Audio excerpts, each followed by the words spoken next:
कधी अवकाळी तर कधी गारपीट यामुळे धाराशिव जिल्ह्यातील शेतकरी हा सातत्याने संकटात सापडलेला असतो।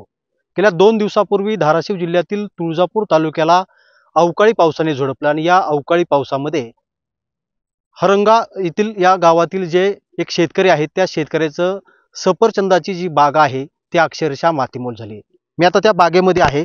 जर आपण पाहिलं तर ही जी सफरचंदाची बाग आहे यामध्ये अक्षरशः सफरचंद जे आहे ती पूर्णपणे खाली पडलेली आहेत आणि यामध्ये शेतकऱ्याचं जे आहे ते मोठ्या प्रमाणावर नुकसान झाले। जर आपण पाहिलं तर अगदी 3 वर्षापूर्वी या जी सफरचंदाची बाग आहे ती लावलेली आहे आणि मात्र पहिल्यांदाच या बागेला फळ आलं आणि ते कुठेतरी अवकाळीने हिरावून गेले। त्यामुळे शेतकरी जो आहे तो मोठ्या प्रमाणावर जो आहे तो संकटात सापडलेला पाहायला मिळतोय। माझ्यासोबत हे सर्व शेतकरी आहेत।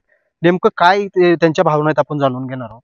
मला सांगा कितीचं नुकसान झालंय, कसं मी श्रीकांत हंगरगेकर, राहणार हंगरग्याचा आहे मी आणि मी शेती करतो। जवळजवळ 20 वर्ष झाली शेती करतो मी। 15 लाखाचं लोन घेऊन मी ॲपलची बाग उभा केली।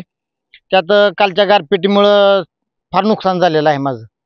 किती नुकसान झाले? तरी नुकसान 5 ते 6 लाखापर्यंत नुकसान झालेलं आहे माझं।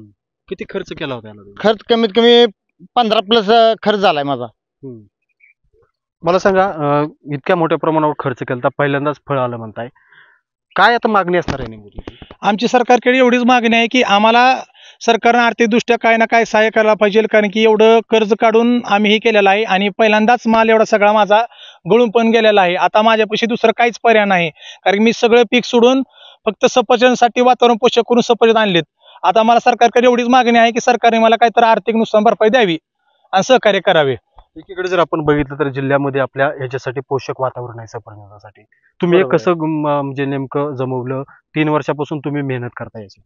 आम्ही सर्वात पहिल्यांदा एसटीपी मोटर झाडे लावून घेतल्यानंतर एसटीपी मोटरनं आम्ही झाडं भिजवून घेतो। रोज एकदा आम्ही एसटीपी मोटरनं झाडं भिजवून घेतो, खाली ड्रिपनं भिजवतो आणि 2-3-8 दिवस खाली वायवाट्याने पाणी देतो। त्याच्यामुळे काही वातावरण थंड राहते आणि हे झाडे जोपासलेत आम्ही। इथे तुमचे बॉक्स दिसतायत, काय नेमकं तुम्ही माल विकला होता हा व्यापाऱ्याला किंवा कसं नेमकं काय? आता आम्ही माल विकलेला आहे, म्हणजे विसार पण घेतलेला आहे। 150 रुपये किलोनं आमचा माल त्यांनी जागेवर येऊन घेतो म्हणले, तर आम्ही बॉक्स पण आणलेत। उद्याच्याला बॉक्स सगळे भरून घ्यायचे होते, पण काल पाऊस एवढा मोठा पडला, वारं एवढं पडलं की सगळं माल माझा खाली पडलेला आहे, हे तुम्हाला दिसत पण आहे।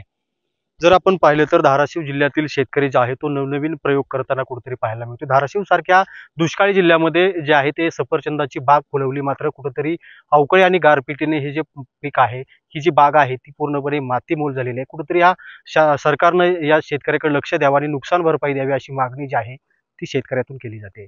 बालाजी सुरवसे, साम टीव्ही, तुळजापूर, धाराशिव। देश विदेशातील प्रत्येक घडामोडींचे लाईव्ह अपडेट मिळवण्यासाठी आता साम टीव्हीच्या सर्व सोशल मीडिया प्लॅटफॉर्मला लाईक, फॉलो आणि सबस्क्राईब करा। तसंच सर्व नोटिफिकेशनसाठी बेल आयकॉन प्रेस करायला विसरू नका।